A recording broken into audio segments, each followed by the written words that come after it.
Hi friend, ಎಲ್ಲಿಗೂ ನಮಸ್ಕಾರ. ಸುಮಾ ಅಡುಗೆ ರೆಸಿಪಿಗೆ ಸ್ವಾಗತ. ಈ ವೆದರ್ಗೂ ಈ ಮಳೆಗೂ ತುಂಬಾ ಬಿಸಿ ಬಿಸಿ ಇರುವ ಹಾಗೆ ಒಳ್ಳೆ ಟೇಸ್ಟ್ ಕೊಡೋ ಟೊಮೆಟೊ ಗೊಜ್ಜನ್ನ ಮಾಡಿಕೊಂಡು ಅದ್ರ ಜೊತೆ ಅನ್ನ ತಿಂತಾಯಿದ್ರೆ ಇನ್ನೂ ಒಂದು ತುತ್ತು ಜಾಸ್ತಿನೇ ತಿಂತೀರಾ, ಅಷ್ಟು ಟೇಸ್ಟ್ ಕೊಡುತ್ತೆ. ಹಾಗೆ ತುಂಬಾ ರುಚಿಯಾಗಿರೋಂಥದ್ದು. ಬನ್ನಿ ಹೇಗೆ ಮಾಡೋದು ಅಂತ ನೋಡ್ಕೊಂಬರೋಣ.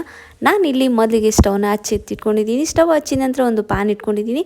ಅದಕ್ಕೆ ನಾನೀಗ ಅರ್ಧ ಟೇಬಲ್ ಸ್ಪೂನಷ್ಟು ಸಾಸಿವೆ ಹಾಕಿದ್ದೀನಿ. ಸಾಸಿವೆ ಬಿಸಿ ಆಗಿದ ನಂತರ ನಾನು ಇದಕ್ಕೆ 1 ಟೇಬಲ್ ಸ್ಪೂನಷ್ಟು ಎಣ್ಣೆ, ಹಾಗೆ ಒಂದು 3 ರಿಂದ 4 ಇಲ್ಕಷ್ಟು ಬೆಳ್ಳುಳ್ಳಿ, ಒಂದು 1/4 ಟೇಬಲ್ ಸ್ಪೂನಷ್ಟು ಉದ್ದಿನಬೇಳೆ, ಹಾಗೆ ಕರಿಬೇವನ್ನು ಸೇರಿಸ್ಕೊಂಡಿದ್ದೀನಿ. ಅದಾದ ನಂತರ ನಾನಿಲ್ಲಿ ಒಂದು ಈರುಳ್ಳಿನ ಸಣ್ಣದಾಗಿ ಕಟ್ ಮಾಡಿ ಇಟ್ಕೊಂಡಿದ್ದಂತೂ ಸೇರಿಸ್ಕೊಂಡು ನೀಟಾಗಿ ಮಿಕ್ಸ್ ಮಾಡ್ಕೊಳ್ಳೋಣ. ಅದಕ್ಕೆ ನಾನಿಲ್ಲಿ ಹಸಿಮೆಣ್ಸಿನ್ಕಾಯಿನ ಹಾಕ್ಕೊಂಡಿದ್ದೀನಿ. ಸಾರಿ, ಅದು ಸ್ಕಿಪ್ ಆಗಿದೆ. ಅದಾದ ನಂತರ ನಾನಿಲ್ಲಿ ಒಂದು 4 ನಾಟಿ ಟೊಮೊಟೊನ ಸಣ್ಣದಾಗಿ ಕಟ್ ಮಾಡಿ ಇದಕ್ಕೆ ಸೇರಿಸ್ಕೊಳ್ತಾ ಹೋಗ್ತಾ ಇದ್ದೀನಿ. ನೋಡಿ, ಸೇರಿಸ್ಕೊಂಡಿದ್ದ ನಂತರ ನಾನು ಇದಕ್ಕೆ ಸ್ವಲ್ಪ ಬೇಯೋದಕ್ಕೆನಕ್ಕೋಸ್ಕರ ಇಲ್ಲಿ ರುಚಿಗೆ ತಕ್ಕಷ್ಟು ಉಪ್ಪನ್ನು ಇಲ್ಲಿ ಸೇರಿಸ್ತಾ ಇದ್ದೀನಿ. ಉಪ್ಪು ಹಾಕೋದ್ರಿಂದ ಸ್ವಲ್ಪ ಬೇಗ ಟೊಮೊಟೊ ಸಾಫ್ಟ್ ಆಗುತ್ತೆ ಅನ್ನೋ ಕಾರಣಕ್ಕೋಸ್ಕರ.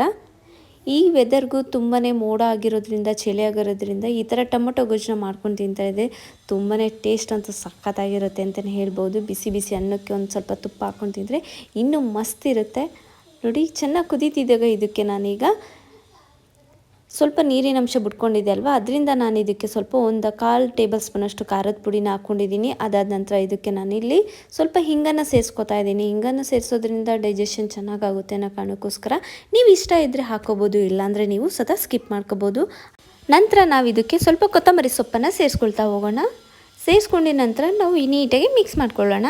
ಮಿಕ್ಸ್ ಮಾಡ್ಕೊಂಡಿದ್ದನ್ನು ಇಲ್ಲ ಅಂತಂದರೂ 1-2 ನಿಮಿಷ ನಾವು ಇದನ್ನು ಬೇಯೋದಕ್ಕೆ ಅಂತ ಬಿಡ್ತೀನಿ. ನೋಡಿ, 2 ನಿಮಿಷ ಆದಮೇಲೆ ಇದು ಚೆನ್ನಾಗಿ ಬೆಂದಿದೆ. ನಿಮ್ಗೆ ನೋಡ್ತಾ ಇದ್ರೆ ಗೊತ್ತಾಗ್ತಿದೆ. ಈ ಮಳೆಗೆ ಈ ಥರ ಗೊಜ್ಜನ್ನ ಮಾಡ್ಕೊಂಡು ತಿಂತಾಯಿದ್ರೆ ಮಸ್ತಾಗಿರುತ್ತೆ ಮಾತ್ರ. ಬಿಸಿ ಬಿಸಿ ಅನ್ನಕ್ಕಂತೂ ಈ ಚಳಿಗೆ ಮಸ್ತಾಗಿರುತ್ತೆ ತಿನ್ನೋದಕ್ಕೆ ಅಂತಲೇ ಹೇಳ್ಬೋದು. ನೋಡಿ, ಚೆನ್ನಾಗಿ ಪರ್ಫೆಕ್ಟಾಗಿ ಗೊಜ್ಜು ರೆಡಿ ಆಗಿದೆ. ನೋಡ್ತಾ ಇದ್ರೇ ಗೊತ್ತಾಗುತ್ತಲ್ಲ, ನೋಡಿ ಎಷ್ಟು ಚೆನ್ನಾಗಿ ರೆಡಿ ಆಗಿದೆ ಅಂತ. ಈಗ ನಾನು ಸ್ಟವನ್ನು ಆಫ್ ಮಾಡ್ಕೊತೀನಿ. ನಂತರ ಈಗ ನಾನು ಒಂದು ಪುಟಾಣಿದೊಂದು ಬೌಲನ್ನು ತೊಗೊಂಡಿದ್ದೀನಿ. ಅದಕ್ಕೆ ನಾನು ಮಾಡಿಟ್ಟಂಥ ಗೊಜ್ಜನ್ನು ನಾನಿಲ್ಲಿ ಸೇರಿಸ್ಕೊಳ್ತಾ ಹೋಗ್ತಾ ಇದ್ದೀನಿ. ನೋಡಿ, ಎಷ್ಟು ಚೆನ್ನಾಗಿ ಬಂದಿದೆ ಅಂತ ಗೊತ್ತಾಗ್ತಿದೆ ಅಲ್ವಾ. ನಿಮಗೆ ಅನ್ನಕ್ಕೆ ಆಗದೆಲ್ಲ ಇಲ್ಲ ಅಂದ್ರೂ ಚಪಾತಿಗಾದ್ರೂ ಚೆನ್ನಾಗಿರುತ್ತೆ, ದೋಸೆಗಾದರೂ ಚೆನ್ನಾಗಿರುತ್ತೆ, ಈವನ್ ರೊಟ್ಟಿಗೂ ಸಹ ಚೆನ್ನಾಗಿರುತ್ತೆ. ಇವತ್ತು ಮಾಡಿದಂಥ ಟೊಮೊಟೊ ಗೊಜ್ಜು ನಿಮ್ಮೆಲ್ರಿಗೂ ಇಷ್ಟ ಆಯಿತು ಅಂತ ಅಂದ್ಕೊಂಡಿದ್ದೀನಿ. ತುಂಬ ಸುಲಭ ವಿಧಾನದಲ್ಲಿ 5 ನಿಮಿಷದಲ್ಲಿ ಆಗುವಂಥ ರೆಸಿಪಿನ ಮಾಡಿ ತೋರಿಸಿದ್ದೀನಿ. ಇಷ್ಟ ಆದರೆ ಲೈಕ್ ಮಾಡಿ, ಶೇರ್ ಮಾಡಿ, ಹಾಗೆ ಸಬ್ಸ್ಕ್ರೈಬ್ ಮಾಡ್ಕೊಳ್ಳಿ. Thank you.